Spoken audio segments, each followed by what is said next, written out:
We all good? Okay. We'll kick off with Gail from Sky. Afternoon. Should we start with the team news? I guess in Capia you said there might be an update who scanned yesterday, and then where we were at with Calafiori, any bumps and bruises that you talked about on the weekend. We can go through bit by bit. Should we start with those? Yeah, those two are not available yet, and the other doubts that we have are Willie and Leo. Okay, so in Capia first, you had a scan yesterday. Do you know a bit more about the problem or how long? We don't know yet. Don't know yet. And Calafiori?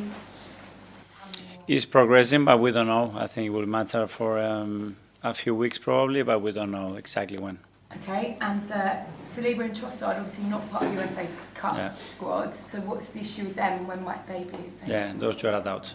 A doubt because? Because they're not fit enough. Because? Just bumps and bruises, anything serious? No. I forgot how much fun this was. Yes. And Max Stallman as well, for his behalf. Where is he? Very similar to Mosquera as well. You see, I'm giving you Mosquera. Thank you. I didn't talk about this. So very similar injury, very similar time frames, and both have all been really well, but they're not training yet, so they're still a few weeks away. Okay. There was a lot of narratives around your game on the weekend, and one of the interesting ones that maybe did get lost a little bit was the return of Kai. Yeah. A word on him, because he's not started for almost a year, but you wouldn't know it to look at him. How impressed were you with his timing, his touch, and also the chemistry that he just seems to have with the players around him? He's going to be pretty key for you, isn't he, over the next few months? Yes, obviously we missed him a lot. A year is a long time in football, but as you said, the way he's come back, he looks really fit, really confident. He's such an intelligent player that straight away he's someone that connects with the players really naturally, and you can tell how much they love him as well, because every time he was in and around the box, everyone was jumping on the seat, on the bench. So yeah, we are so happy to have him. He's going to help us so much, and now we have to keep him fit. Is he okay? He came through 20 minutes. Is he ready to start? Not quite ready. How do you play the next few weeks? We have to manage his minutes now, but he had a good block of 20-25 minutes the other day. He trained really well today again, and yeah, it's now a case of building his robustness and make sure that he's available for every game. I spoke to Liam yesterday and was reminded that you two met in an FA Cup final. Yeah, I've seen a few pictures of that. So yeah, that's the beauty of football, you know, and two very different careers, but at the end facing each other tomorrow at Stamford Bridge in a semi-final. Has your paths crossed since? Do you know him well? You haven't sort of, you know. No, I know people that has worked with him. I know people that they've been close to him in his journey, especially as a coach, and they talk really highly of him. So yeah, wish him all the best. Apart from tomorrow, obviously. I also spoke to him because there's a lot of sort of noise and narrative around the fact that he'd been given such a big job without having that experience, if you like. I mean, clearly he's managed in France, but not having that experience of playing in the top flight and managing in the top flight. When you got that opportunity, can you remember back those sort of 6 years ago? You know what he's like. There's that sense that he wants to prove people wrong. That's part of his motivation. And I wondered what yours was, and in terms of him looking at you, he said, and he would love to think that he'd be there in 6 years and have done what you've done. Well, personally, my motivation was to help the club and transform the football club. That was it, not to prove people wrong.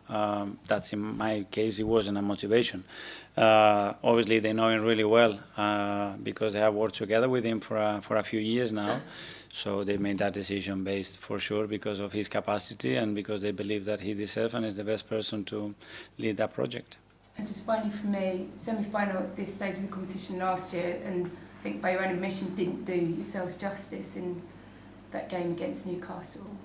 Is that the itch that just needs to be scratched? Is that the thing that's kind of going to push this side or help push this side tomorrow evening? Yes, football gives you another chance. We've been really consistent again in the competition, and now we have to knock another big team out of the competition to be in the final, and that's the mission. Hopefully we learn from last year, because it was painful, especially the manner that the games went and the amount of chances that we missed not to go through. But hopefully this year we are better and especially more efficient. Alex, BBC. Hi, just on the semi-final again, do you think getting to a semi-final and being at this stage of the season with the potential of reaching a final can help with the tension when you're trying to get over the line in other competitions?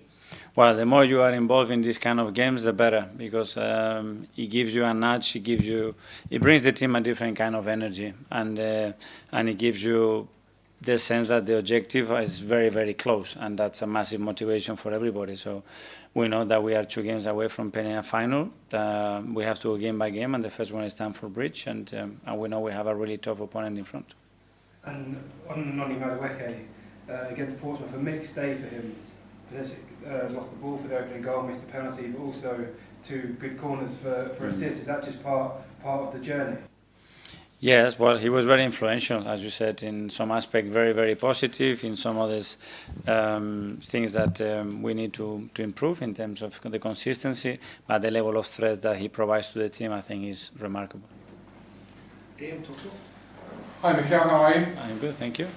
With it being a semi-final, and when you were at Manchester City, Pep always took this competition very seriously. There was a feeling that if you get one trophy under your belt, it maybe eases the pressure and stops everyone worrying about whether you're going to win anything for the whole season. Is that the way you're kind of looking at it going into this semi-final? Yes, but in order to do that, you have to be better than the opposition tomorrow, and that's what we have to do. And the rest is not in our control. So we have prepared the game really well.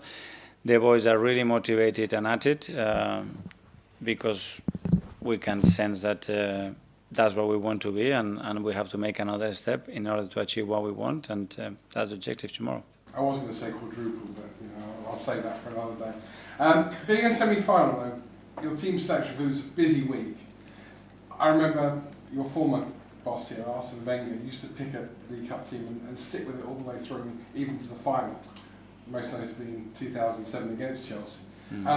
Would you do that? Are you going to stick with your team you played in the League Cup thus far, or would you start to bring more of the big names back into the team?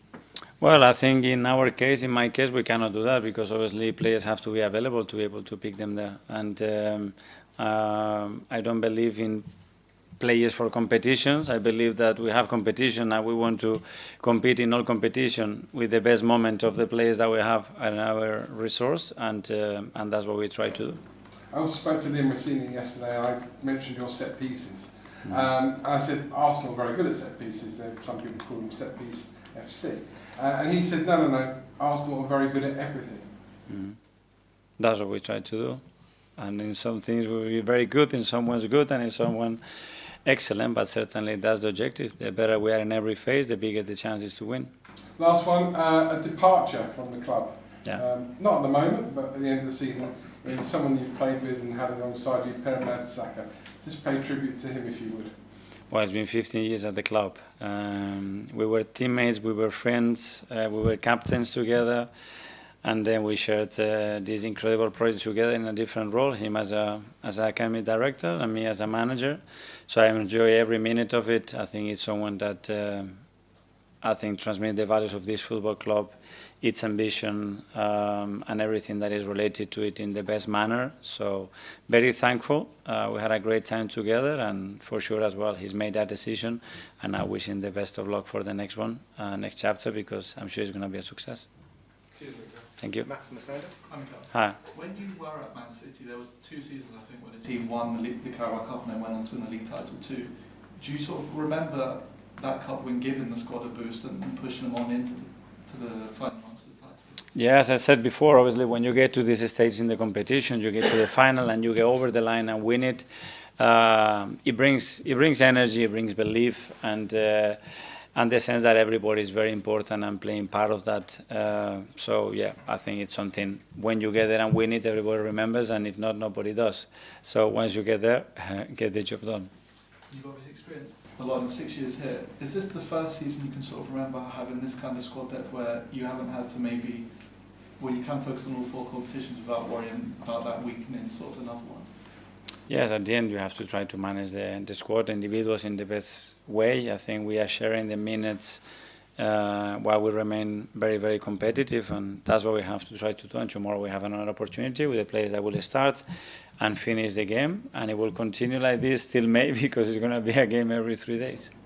James, CBS? Hi, Nico. You mentioned earlier your motivation when you came to Arsenal was to transform the football club. What do you need from those around you, your bosses, your players, your colleagues, to allow that to happen? No, from the position that we are in and the perception that we had as well internally and socially about where the club was in every sense, and bring it back to the very, very top in every level and win a lot of big trophies. Can I ask you about a good friend of yours, Xabi Alonso, lost his job yesterday? Your kind of reflections on him as a manager and person, any message on him? Yeah. Well, I don't have too many details about the situation, so I don't know whether it was Xavi's decision to leave or it was the club decision. So very difficult to give an opinion there. Obviously, whatever the decision is, just wish Xavi all the very best because he's a top person and an incredible coach. And I'm sure that whatever he decides to do in the future, again, will be top. Art from the Athletic. Hi, Miguel. Can I just check what the issue with Calafiori is? What is that? The issue with Calafiori. It was a muscle injury. Okay, thank you. And I wanted to ask about Kai Saka as well. I noticed a few years ago you mentioned when he was getting kicked a lot, you had to maybe train the way he received the ball, how he kind of used his body in those challenges. And it seems like he's got robust every year. So I was just wondering how you went about training that with him and what focus you had. Well, every position brings challenges, and the opposition learns from you as well, and they try to obviously stop you in the most efficient way, and you need to have solutions against each opponent to be efficient and to beat him. And this season, I think he was always creating chances early on, but his numbers have really started to kick on in recent weeks. How have you viewed how he's played throughout this season as well? Well, I think the impact that B has consistently is remarkable. I mean, very difficult to see a player playing this position constantly doing what he's doing. It's great to the team as well and the players around him to support that. But I think again, this season has been really, really good. To the last couple of years live, firstly Tom from Reach. Hi, Miguel. Hi. You mentioned that you don't believe in players for competitions. And I think so often we think about cup goalkeepers quite often and number 2 goalkeepers coming in for those cup competitions. So is what you're saying, effectively saying that Kepa and David Raya are not that, and that there could be a chance that either of them might play in the competition? Well, it's because I think our job, or my job, is to prepare the team the best possible way to win the competition, every competition that we are in. And then every game is different. Every game requires different qualities and players have moments when they are really high, when they don't have that much confidence on minutes, and every case is different, and the keepers on top of that is a very particular case as well, because obviously they have less opportunities than other players to play throughout every week, but we try to treat that in that sense. And you've had Kai come back. I'll ask you about styles of centre forwards. Gabby Jay's played a few starts this season. In fact, when he started against Palace, it was the highest expected goals that you've recorded in a single game. Tends to be a centre forward that kind of drops in and helps with build-up. Do you think that under your style system that's the type of centre forward that flourishes the most at the moment? Depending on the position. If we play against a very low block and you have a 9 that drops and you have no presence in the box, so I think again every position requires a different analysis and qualities, but Gabi's is not only to drop as well, he has many other like Victor and Kai. Okay, finally in the outside, Phil at the back there. Hi. Arsenal obviously having a tremendous season, top of the Premier League, Champions League, but obviously it's been a few years without a trophy. Just what would it mean to you, because this is the first one you can win this season, what would it mean to you personally to get this one, this competition won? I will tell you when that happens. So at the end it's about how I feel towards putting everything that we have to win it, and I feel again really motivated, really looking forward to a big game tomorrow, and how we're going to behave in these scenarios to achieve what we want. Do you not feel like at all that maybe Arsenal have to win it, because there's a danger that if they don't win this one, then there's like people questioning whether. Yeah. he can get these trophies over the line. But I understand that, but there's a lot of clubs that have to. I think it's going to be one in each, and the rest won't do it. So we will try to be those.